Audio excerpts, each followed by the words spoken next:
Introducción. Todos nos enfrentamos en la vida a problemas y obstáculos frente a los cuales muchas veces nos quedamos paralizados. Es como si nos invadiera una profunda convicción de que el problema es insoluble o sencillamente que no tenemos el talento o la capacidad necesarios para encontrarle una solución. Muchas personas no saben qué hacer cuando su relación con otro ser humano no es como les gustaría que fuera. Otras quisieran atreverse más en la vida, ser más decididas, aprender un deporte nuevo, un idioma extranjero o simplemente entender mejor cómo funciona un ordenador. Sin embargo, algo se interpone y finalmente abandonan. Hay seres humanos que aspiran a sentirse un poco más valiosos, a potenciar su autoestima, a que los demás les respeten. Finalmente, tras una serie de intentos fallidos, acaban resignándose a su situación. Hoy en día, también hay muchas personas que han experimentado derrota tras derrota y se sienten sin fuerzas para seguir adelante. Son personas que han hecho todo lo que ha estado en sus manos para sacar adelante sus empresas, sus trabajos, sus familias y sus vidas.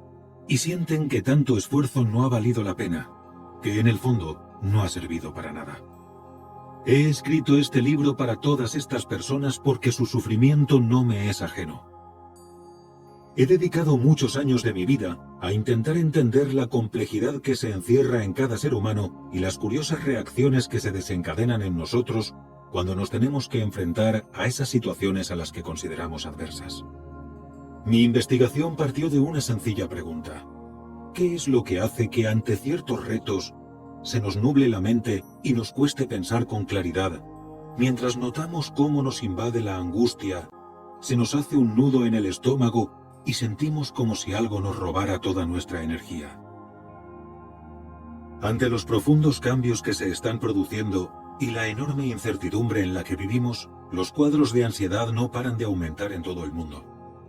La fórmula para generar un estado de ansiedad es bien sencilla.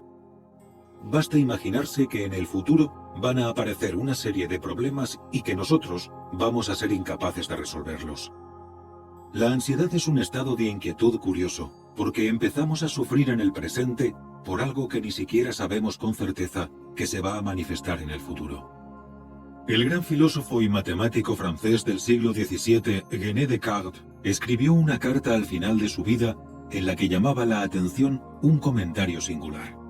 Mi vida estuvo llena de desgracias, muchas de las cuales jamás sucedieron.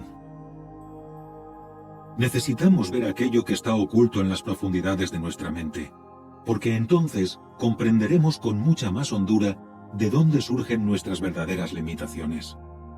La explicación a lo que nos pasa no la vamos a encontrar dando vueltas y vueltas a nuestras aturdidas cabezas, sino buscando en un lugar completamente diferente. Como decía Albert Einstein, ningún problema importante puede ser resuelto desde el mismo nivel de pensamiento que lo generó. Si la mente tiene tanta capacidad para hacer anidar en nosotros la preocupación, ¿cómo vamos a ser capaces de resolver esta situación utilizando el mismo instrumento que ha creado el problema? Si queremos aumentar nuestra capacidad de resolver problemas y deseamos potenciar nuestra competencia a la hora de descubrir oportunidades, necesitamos aprender cómo trascender los límites que nuestra propia mente nos está imponiendo. En este libro nos vamos a dedicar a exponer muchos de los aspectos menos conocidos y más importantes del funcionamiento de la mente humana. Tengo la enorme ilusión y la total confianza de que cuando entendamos por qué actuamos como lo hacemos, podremos empezar a diseñar nuevas estrategias que nos permitan alcanzar lo que hasta ahora nos parecía inalcanzable. Los modelos de formación en general valoran tremendamente la erudición, y de hecho es lo que califican. Sin embargo, ni califican ni miden la capacidad de escucha, la empatía, el autodominio, la sabiduría, el liderazgo, el coraje, la compasión u otras virtudes que luego tantas veces marcan el éxito en la vida. Este libro es un viaje hacia el interior, porque algunos de los recursos que más necesitamos para hacer frente a los desafíos que la vida nos presenta, solo los vamos a encontrar dentro de nosotros. El cambio personal no es un asunto de conocimientos o erudición, sino de motivación, ya que solo las personas que se sienten verdaderamente motivadas harán el esfuerzo necesario para hacer aflorar lo que permanece oculto e inexplorado en su interior. Invito al lector a que caminemos juntos en este proceso de autodescubrimiento, en el que de forma progresiva iremos comprendiendo que lo que hay dentro de nosotros es un espacio sorprendente y mágico. Cuando toquemos un poquito más nuestra verdadera realidad, nos daremos cuenta de que gran parte de la angustia y el sufrimiento que experimentamos en la vida es optativo, y que nuestra naturaleza fundamental es fuente de energía, sabiduría, serenidad, alegría, creatividad y amor. Mario Alonso Puig. Enero 2010. Capítulo 1. Reinventarse. No es la especie más fuerte la que sobrevive, ni la más inteligente, sino la que responde mejor al cambio. Charles Darwin. Una de las cosas más difíciles de hacer es mantener una mente abierta a la hora de explorar algunos conceptos que desafían nuestra forma habitual de pensar. Todos sabemos que lo que nuestro cerebro es capaz de percibir es solo una pequeña parcela de lo que la realidad encierra. Sin embargo, en el momento de actuar, tendemos a hacerlo como si lo que nosotros viéramos fuese lo único que existiera. ¿Cuántas veces, por ejemplo, el ojo verdaderamente entrenado no es el que de un vistazo distingue formas y colores, sino el que descubre lo que las personas sienten y no dicen? Hay facetas de la realidad que, si alcanzáramos a verlas, nos revelarían muchas cosas que añadirían años a nuestras vidas y calidad de vida a nuestros años. Es lógico que nos preguntemos el porqué de esta extraña situación que nos lleva a permanecer ciegos frente a aquellas oportunidades que la vida, sin saberlo nosotros, nos ofrece. Solo comprendiendo un poco mejor la interacción entre cerebro y mente, podremos dar una explicación a por qué el cerebro no funciona con el nivel de eficiencia que esperaríamos de él. Es frecuente escuchar que solo utilizamos el 10% de nuestro cerebro. Esto no tiene ninguna base científica, y aún así, de alguna manera, todos sabemos, aunque sea a nivel intuitivo, que tenemos recursos, fortalezas y talentos dentro de nosotros que están todavía por descubrir. El cerebro es un órgano tan complejo que, a pesar de suponer solo el 2% del peso corporal, consume el 25% del riego sanguíneo. Procesos tales como el análisis, el aprendizaje o el pensamiento creativo precisan de una gran energía que llega en forma de glucosa y oxígeno a través de la sangre. La misión más importante del cerebro es la de ayudarnos a sobrevivir. Hace más de 2 millones de años, el Homo habilis sobrevivió, mientras que sus primos, los parantropos, no lo lograron. La razón no fue otra que el hecho de que el primero desarrolló un cerebro mayor y más eficiente. La tarea de sobrevivir tiene mucho que ver con la capacidad de resolver problemas, tomar decisiones, afrontar obstáculos y aprender de los errores. Nuestra capacidad de observación y análisis, combinada con las facultades de la inteligencia, la memoria, la imaginación y la creatividad, constituye el substrato que necesitamos para hacer frente con eficiencia a los desafíos que la vida nos presenta. Sin embargo, todas estas facultades y capacidades son de muy poca utilidad si frente a los retos nos llenamos de ansiedad o angustia.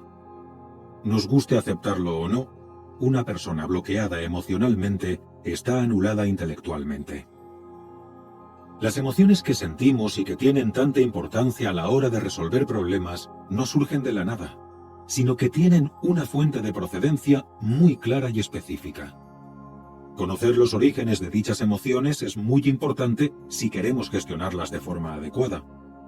Esto tiene especial relevancia cuando nos encontramos en situaciones muy difíciles, donde estamos sometidos a mucha presión y en las que nuestras decisiones pueden tener importantes consecuencias.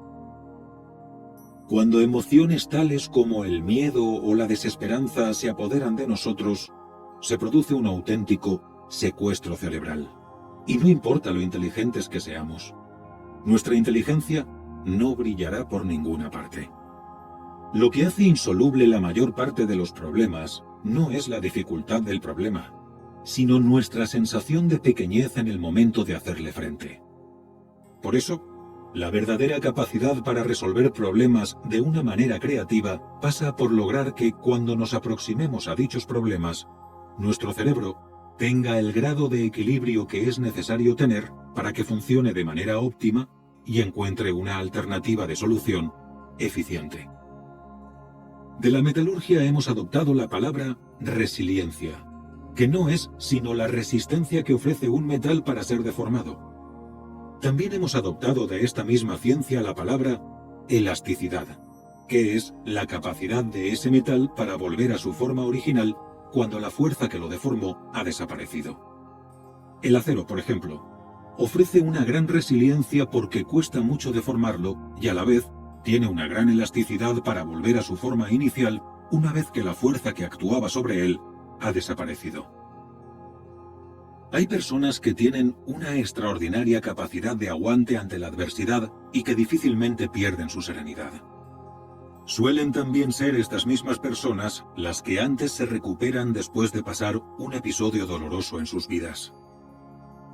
De la medicina hemos adoptado la palabra homeostasis, que es el conjunto de mecanismos que mantienen ciertos parámetros del organismo en unas cifras constantes.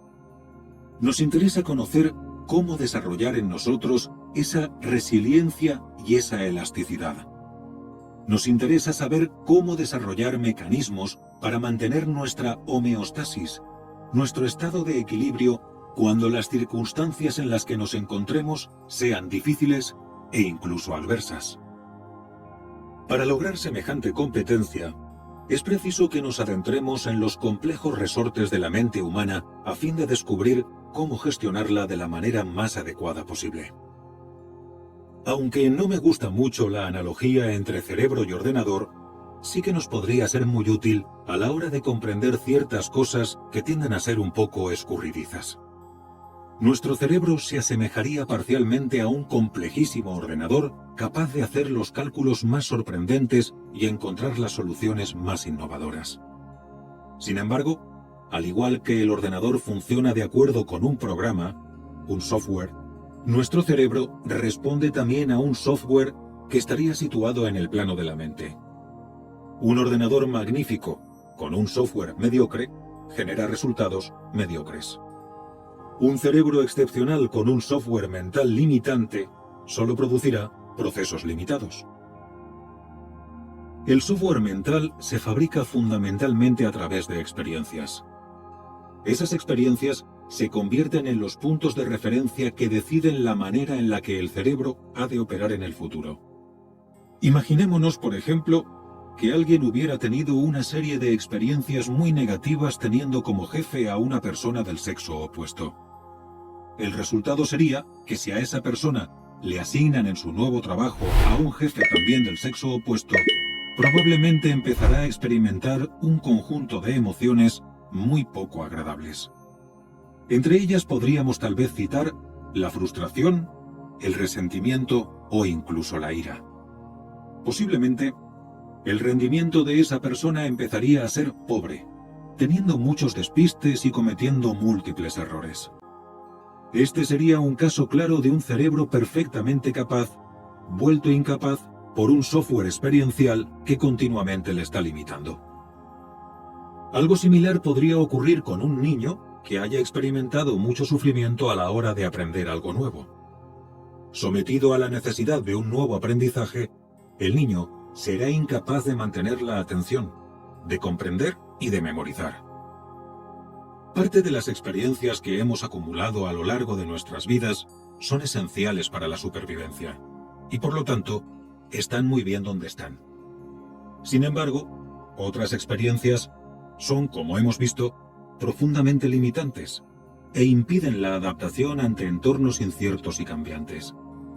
Es precisamente este tipo de experiencias las que más nos interesa conocer y comprender, porque Cuando las cambiamos, nuestro cerebro también cambia y se hace más capaz. El software, el programa de un ordenador, salvo que contenga tal vez algún tipo de virus informático, no puede dañar el hardware, es decir, la estructura física del ordenador. Sin embargo, el software mental, cuando es disfuncional, sí que puede generar lesiones en la parte física, en el hardware, en el cerebro. Por eso, si cambiamos un programa mental disfuncional por uno funcional, sí que se produce un claro impacto en la estructura física del cerebro humano. Que el cerebro del adulto es maleable ya tiene poca discusión. Hoy sabemos que cambiando la forma de pensar, cambiamos los circuitos cerebrales. También sabemos que las personas ancladas en una mentalidad negativa favorecen la muerte neuronal y que aquellas que han decidido enfocarse en lo positivo generan nuevas neuronas a partir de células madre cerebrales.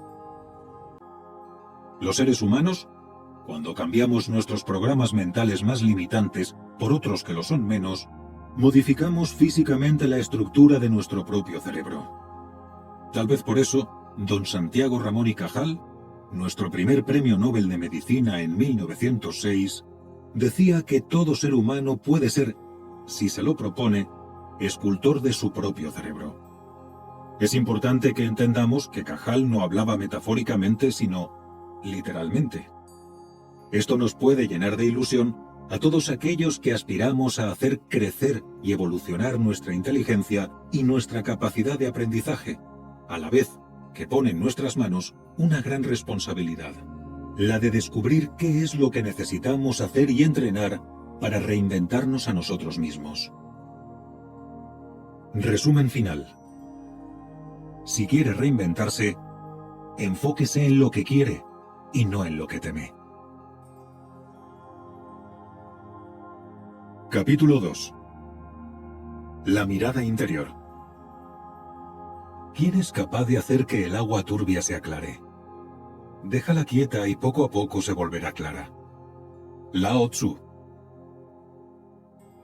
Nuestras experiencias, cuando han sido intensas desde el punto de vista emocional, sobre todo si han tenido lugar durante nuestra niñez, pueden dar lugar a lo que se denominan creencias inconscientes. Este tipo de creencias son en realidad convicciones que tenemos. Se trata de algo que para nosotros es una auténtica certeza y que por lo tanto no admite discusión. No se parecen a ideas, sino a verdaderos sentimientos. Es muy diferente pensar, por ejemplo, que no soy capaz de hacer algo, a sentirme incapaz y a saberme incapaz. Cuando hablamos de estas creencias, hablamos de algo muy enraizado en la mente. Me gustaría resaltar que la mayor parte de las convicciones que nos limitan lo hacen sin que nosotros lo sepamos. Esto es, actúan por debajo del plano de la consciencia. Posiblemente, muchos de nosotros hemos oído hablar del test de cociente intelectual, que durante muchos años se consideró que medía la inteligencia de una persona.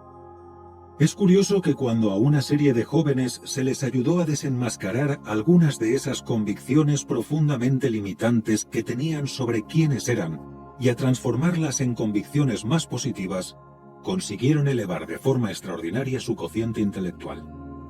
Esto significa, ni más ni menos, que algunas de nuestras convicciones pueden limitar de forma muy importante el despliegue de nuestra inteligencia. Muchas veces estamos convencidos de que somos de una manera determinada y nos parece imposible llegar a cambiar. Sin embargo, vuelvo a repetir que lo que nuestro cerebro es capaz de reconocer y de captar en nosotros es solo una pequeña parte de la realidad que somos. Además, conviene saber que nuestro cerebro, en lo que a percepciones se refiere, puede engañarnos por completo. Cuando uno observa un amanecer y todo el movimiento del sol hasta que éste se oculta, la percepción visual que se tiene es que el sol se ha movido, mientras que yo estaba quieto. Le costó mucho a Galileo que las mentes de la época se abrieran a considerar algo que estaba en línea opuesta, no solo con lo que pensaban, sino también con lo que veían. Hay una serie de ideas que tendemos a descartarlas de entrada porque están en contradicción con lo que nuestros propios sentidos nos muestran. Pondré otro ejemplo para una mayor claridad. Todos entendemos que la materia está formada por átomos, y que como nuestro cuerpo es material, pues también está integrado por átomos. Cuando observamos nuestro cuerpo, lo vemos sólido, y sin embargo, esto es una percepción que no se sostiene con la realidad. En una ocasión en la que visité el Museo de la Ciencia en Londres, explicaban algo sorprendente.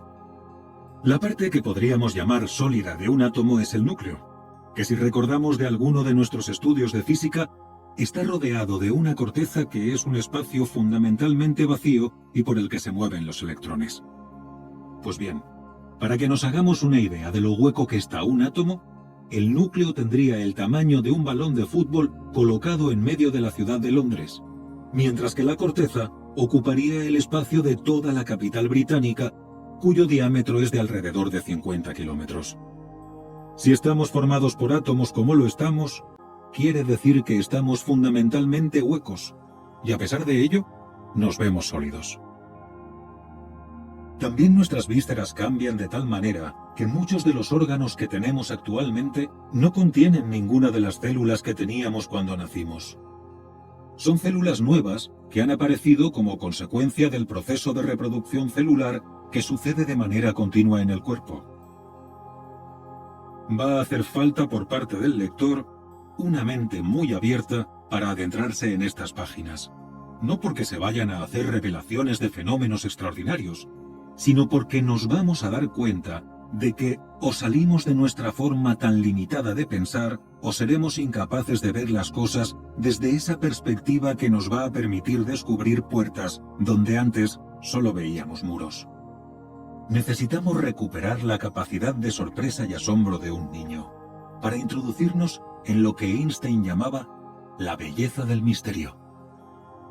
De igual manera que la realidad de los microorganismos se hizo patente con la invención de un instrumento de observación que era el microscopio, y que la realidad de las galaxias se ha hecho patente con la utilización del telescopio, vamos a necesitar un instrumento muy especial para adentrarnos en el mundo interior y descubrir aquello que, aun existiendo, permanece oculto. Ese instrumento de observación no es otra cosa que la consciencia. Me gustaría contarle al lector una historia fascinante que le escuché relatar a Stephen Covey. Dos pescadores se encontraban en un río en Estados Unidos, pescando con la técnica de la mosca. En esta técnica, que se ha popularizado en muchas películas, el hilo se mueve como un látigo encima del agua, golpeando ocasionalmente la superficie del agua para dar la impresión de que un insecto ha caído en ella. Esto hace que las truchas inmediatamente se lancen a la captura. Lógicamente, para que al pez le dé tiempo a cazar su presa, ha de sentir que está muy cerca de ella. Por eso, en esta técnica de pesca es de gran importancia que el cebo toque el agua en la proximidad de los peces. Uno de los pescadores pescaba muchísimo, mientras que el otro no pescaba nada.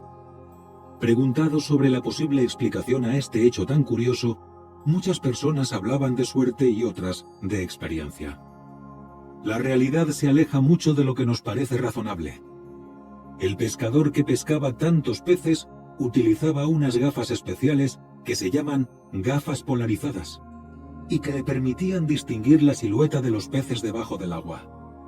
A los que no somos especialmente aficionados a la pesca, no se nos habría pasado ni siquiera por la cabeza que esta fuera la explicación, ya que no teníamos ni idea de que hubiera gafas capaces de lograr algo tan sorprendente. Nuestra consciencia se asemeja a las gafas polarizadas de la historia.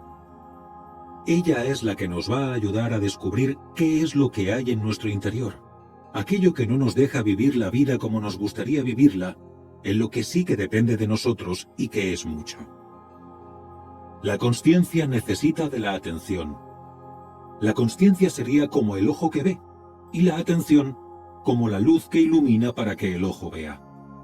Solo cuando llevamos la atención a nuestro interior es cuando podemos descubrir aquello que permanecía cubierto y desvelar aquello que estaba velado. Resumen final. Debajo de muchos de sus miedos más profundos, no existe una incapacidad real para enfrentarse a ellos, sino la convicción de que usted es incapaz. Si te gustó nuestro video te invitamos a dejarnos un like y compartir el enlace con tus amigos y contactos. Déjanos tus opiniones en la caja de comentarios, nos emociona responderles. Te invitamos a que te suscribas a nuestro canal y no olvides activar la campana de notificaciones para que no te pierdas todos nuestros videos y que seas el primero en verlos. Muchas gracias por ver el video y tu tiempo. Nos vemos en el próximo video, amigos.